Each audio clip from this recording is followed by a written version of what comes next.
Welcome to my channel. তো আজকে আমাদের টপিক চ্যাপ্টার 3 বৃত্ত সংক্রান্ত উপপাদ্যের প্রয়োগ নাম্বার 13। যদি দুটি বৃত্ত পরস্পরকে দুটি বিন্দুতে ছেদ করে তবে প্রমাণ করি যে তাদের কেন্দ্র দুটি তাদের সাধারণ জ্যায়ের উপর লম্ব সমদ্বিখণ্ডক হবে। খুবই ইম্পর্টেন্ট একটা প্রয়োগ, এক্সামে আসতেই পারে। তো চলো আজকে আমরা এটা বুঝে নিই। তোমাদের কি বলেছে, যদি দুটি বৃত্ত পরস্পরকে দুটি বিন্দুতে ছেদ করে, তো আমরা যে কোনো মাপের দুটি বৃত্ত আগে এঁকে নিই। একটা একটু বড় নিলাম, একটা একটু ছোট নিয়ে নিলাম। তো এই হয়ে গেল আমাদের বৃত্ত। বৃত্তের কেন্দ্র দিয়ে দিলাম, এটা একেন্দ্রীয় বৃত্ত, আর এটা হয়ে গেল আমাদের বিকেন্দ্রীয় বৃত্ত। তবে প্রমাণ করি যে তাদের কেন্দ্র দুটি তাদের সাধারণ জ্যায়ের লম্ব সমদ্বিখণ্ডক হবে। কি প্রমাণ করতে হবে এটা নিয়ে আমরা এখন মাথা ঘামাবো না, এটা আমরা পরে দেখব। কিন্তু আমরা দেখছি যে সাধারণ জ্যা নিয়ে কিছু একটা বলেছে, অর্থাৎ এই দুটো বৃত্তের সাধারণ জ্যাটা আমাদের এঁকে নিতে হবে।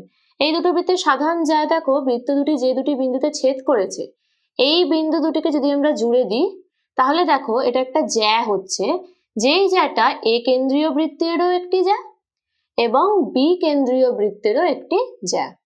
তো এটার নাম দিয়ে দিলাম আমরা, ধরো সি ও ডি বিন্দুতে বৃত্ত দুটি পরস্পরকে ছেদ করেছে, তাহলে সিডি হয়ে গেল এই দুটি বৃত্তের সাধারণ জ্যা। তো যা যা বলেছে সেই অনুযায়ী আমরা আমাদের ছবিটা এঁকে নিলাম। এবার নেক্সট আমরা চলে আসি প্রদত্ত বিষয় কি লিখবো। তো দেখো এই হয়ে গেল আমাদের প্রদত্ত বিষয়। প্রদত্ত বিষয়তে আমরা কি লিখেছি, ধরি এ ও বি কেন্দ্রীয় বৃত্ত দুটি পরস্পরকে সি ও ডি বিন্দুতে ছেদ করেছে, অর্থাৎ সিডি হলো বৃত্ত দুটির সাধারণ জ্যা। ঠিক যা যাই ছবির মধ্যে আমরা এঁকেছিলাম সেটা অনুযায়ী আমরা এই কথাটা লিখে নিয়েছি। সিডি হলো বৃত্ত দুটির সাধারণ জ্যা, অর্থাৎ এই বৃত্তেরও জ্যা এই বৃত্তেরও জ্যা, অর্থাৎ দুটি বৃত্তের মধ্যে কমন জ্যা। এই হয়ে গেল আমাদের প্রদত্ত বিষয়। নেক্সট আমরা চলে আসবো প্রামাণ্য বিষয়।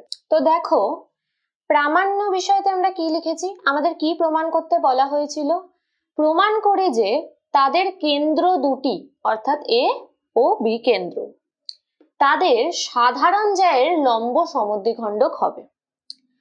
কেন্দ্র দুটি তাদের সাধারণ জ্যায়ের লম্ব সমদ্বিখণ্ডক হবে, অর্থাৎ সাধারণ জ্যা সিডি কে সমদ্বিখণ্ডিত করলে যে লম্ব সমদ্বিখণ্ডক পাওয়া যাবে সেই লম্ব সমদ্বিখণ্ডকের ওপর এ এবং বি বিন্দু অবস্থিত, এটাই আমাদের প্রমাণ করতে হবে।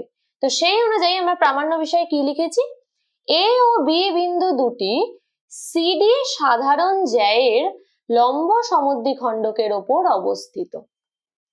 এটা যদি আমরা প্রমাণ করে নিই তাহলেই আমাদের প্রমাণ হয়ে যাবে যে অর্থাৎ এই বিন্দু দুটি সিডি জ্যায়ের লম্ব সমদ্বিখণ্ডক হবে। এবার অবশ্যই এই প্রমাণটা করতে গেলে এই ছবিটা আমাদের এনাফ নয়, আমাদের এক্সট্রা আরো কিছু এঁকে নিতে হবে। তাহলে কি এঁকে নিতে হবে আমরা দেখে নিই। দেখো এই প্রমাণটা করতে গেলে আমাদের এ বিন্দু থেকে সিডি সাধারণ জ্যায়ের উপর একটি এও লম্ব টেনে নেব। সিডি সাধারণ জ্যায়ের উপর এ বিন্দু থেকে কি টেনেছি, এও লম্ব টেনেছি এবং ও এবং বি বিন্দু আমরা জুড়ে দিলাম। ও এবং বি বিন্দু আমরা জুড়ে দিলাম। তোমাদের কিন্তু ওপর থেকে অঙ্কনটা দেখে লাগতে পারে যে এ আর বি বিন্দু আমরা ডিরেক্ট জুড়ে দিয়েছি, কিন্তু এটাই কিন্তু ভাবলে চলবে না। এখানেই আমাদের মনে রাখতে হবে যে আমরা কিন্তু এ আর বি বিন্দু ডিরেক্ট জুড়িনি, এ বিন্দু থেকে সিডি এর ওপর লম্ব অঙ্কন করেছি, অর্থাৎ এও লম্ব অফ সিডি, আর ও আর বি বিন্দু আমরা জাস্ট জুড়ে দিয়েছি। ব্যাস এটাই হয়ে গেল আমাদের অঙ্কন। তো এটা আমরা আবার লিখে নিই। দেখো অঙ্কনে আমরা কি লিখে নিলাম, এ বিন্দু থেকে সাধারণ জ্যা সিডি এর ওপর এও লম্ব টানা হলো, ঠিক আছে, এবং ও আর বি বিন্দু যুক্ত করা হলো, ও আর বি বিন্দু যুক্ত করা হলো। এটুকুই আমরা অঙ্কনে লিখে নিলাম। নেক্সট আমরা চলে আসি প্রমাণে। প্রমাণটা আমরা কিভাবে করব, মাথার মধ্যে কিভাবে প্রমাণের স্ট্রাকচারটা সাজাবে দেখো। আমাদের প্রমাণ করতে হবে সিডি সাধারণ জ্যায়ের লম্ব সমদ্বিখণ্ডকের উপর এ আর বি বিন্দু অবস্থিত। ওকে, তাহলে আমরা যদি কোনোভাবে প্রমাণ করতে পারি যে সিডি এর মধ্যবিন্দুটা হলো, আর এই ও বিন্দু দিয়ে যে রেখাটা গেছে তার উপরে এ আর বি বিন্দু অবস্থিত, অর্থাৎ এ আর বি এই ও বিন্দুর সাথে একই সরলরেখায় অবস্থিত। তাহলে প্রমাণ হয়ে যাবে না যে এই এ বি সরলরেখাটাই সিডি জ্যাকে সমদ্বিখণ্ডিত করেছে, অর্থাৎ এ আর বি বিন্দু সিডি জ্যায়ের লম্ব সমদ্বিখণ্ডকের উপর অবস্থিত। তাহলে এটাই আমাদের টার্গেট। কি করব আমরা দেখো, প্রথমে এ কেন্দ্রীয় বৃত্তের আমরা জানি সিডি একটি জ্যা, এবং আমরা অঙ্কনেই এঁকে নিয়েছিলাম যে এ ও রেখাটি কি সিডি এর উপর লম্ব। তাহলে সিডি জ্যায়ের উপর কেন্দ্র থেকে এও লম্ব অঙ্কন করা হয়েছে। তাহলে আমাদের উপপাদ্য 32 বা 33 থেকে আমরা কি জানতে পেরেছি, যে কেন্দ্রগামী লম্ব বৃত্তের জ্যাকে সমদ্বিখণ্ডিত করে। তাহলেই আমরা পেয়ে যাব ও বিন্দুটি সিডি এর মধ্যবিন্দু। তাহলে এটাই আমরা লিখব যে এ কেন্দ্রীয় বৃত্তের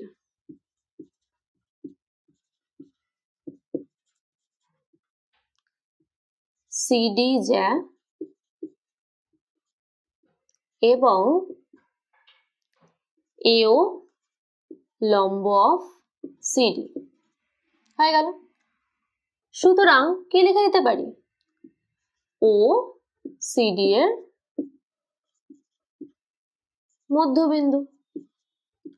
যে মেন উপপাদ্যের প্রয়োগ আমরা এটা করছি সেই উপপাদ্য থেকেই আমরা এটা জানতে পারি যে ও সিডি এর মধ্যবিন্দু। তাহলে ও সিডি এর মধ্যবিন্দু আমরা পেয়ে গেলাম। এবার দেখো, যদি আমরা বি কেন্দ্রীয় বৃত্তটি নিই, তাহলে ও সিডি এর মধ্যবিন্দু আমরা অলরেডি পেয়ে গেছি, আর ও বি আমরা অঙ্কনে যুক্ত করে দিয়েছিলাম। তাহলে আবার সেম আমাদের মেন উপপাদ্য থেকে আমরা কি জানতে পারি, যে কেন্দ্রগামী কোনো সরলরেখা অর্থাৎ ওবি সরলরেখা যদি জ্যাকে সমদ্বিখণ্ডিত করে, তাহলে ওই সরলরেখা জ্যায়ের ওপর কি হয়, লম্ব হয়। এখানেও সেম হয়েছে, দেখো সিডি ও বিন্দুতে সমদ্বিখণ্ডিত হয়েছে, আর এই সমদ্বিখণ্ডিতটা কে করেছে, তার মানে এই বিও সরলরেখাই সিডি কে সমদ্বিখণ্ডিত করেছে। অর্থাৎ আমরা ডিরেক্টলি বলে দিতে পারি বিও সিডি এর ওপর লম্ব হবে। ঠিক এক্স্যাক্টলি এটা আমরা করব, যে বি কেন্দ্রীয় বৃত্তের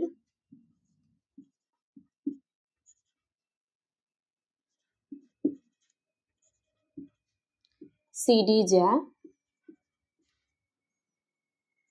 এবং ও সিডি এর মধ্যবিন্দু। সুতরাং ওবি লম্ব সিডি। তাহলে এটাও আমাদের প্রমাণ হয়ে গেল। তাহলে দেখো, আমরা অঙ্কনে এ ও সিডি এর উপর লম্ব টেনেছিলাম, আর সেখান থেকে প্রমাণ করতে গিয়ে আমাদের প্রমাণ হয়ে গেল যে ওবিটাও সিডি এর উপর লম্ব। তাহলে ও বিন্দুতে দেখো এ ও লম্ব টেনেছিলাম, আবার ওবিটাও সিডি এর উপর লম্ব প্রমাণ হয়ে গেল। এবার আমরা জানি কোন রেখার একটি বিন্দুতে একটি মাত্রই লম্ব অঙ্কন করা যায়, অর্থাৎ ও বিন্দুতে একদিকে এ ও লম্ব টানা হয়েছে, আবার একদিকে ওবিটাও লম্ব প্রমাণ হয়ে গেছে। তার মানে এটাই কি প্রমাণ হয় না যে এ বি একই সরল রেখায় অবস্থিত? কারণ ও বিন্দুতে তো আর দুটো লম্ব অঙ্কন করা যাবে না সিডি এর উপর, একটাই লম্ব অঙ্কন করা যাবে। তাহলে যেহেতু কোনো সরল রেখার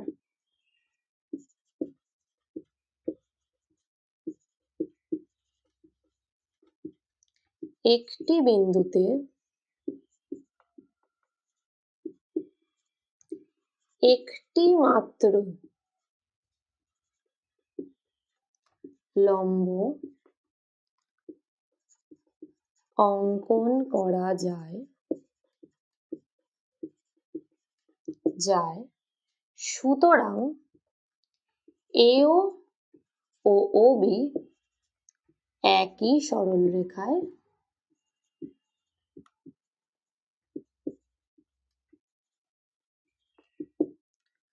অবস্থিত। হয়ে গেল। তাহলে এও আর ওবি একই সরলরেখায় অবস্থিত হয়ে গেল। সুতরাং অর্থাৎ এর থেকেই আমরা বলে দিতে পারি যে এ এবং বি বিন্দু সাধারণ জ্যা সিডি এর লম্ব সমদ্বিখণ্ডকের ওপর অবস্থিত। এ ও বি বিন্দু দুটি সাধারণ জ্যা, সিডি এর লম্ব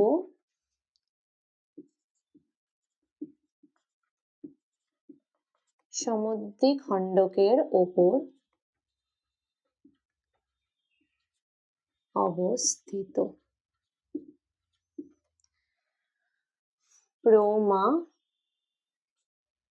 প্রমাণিত।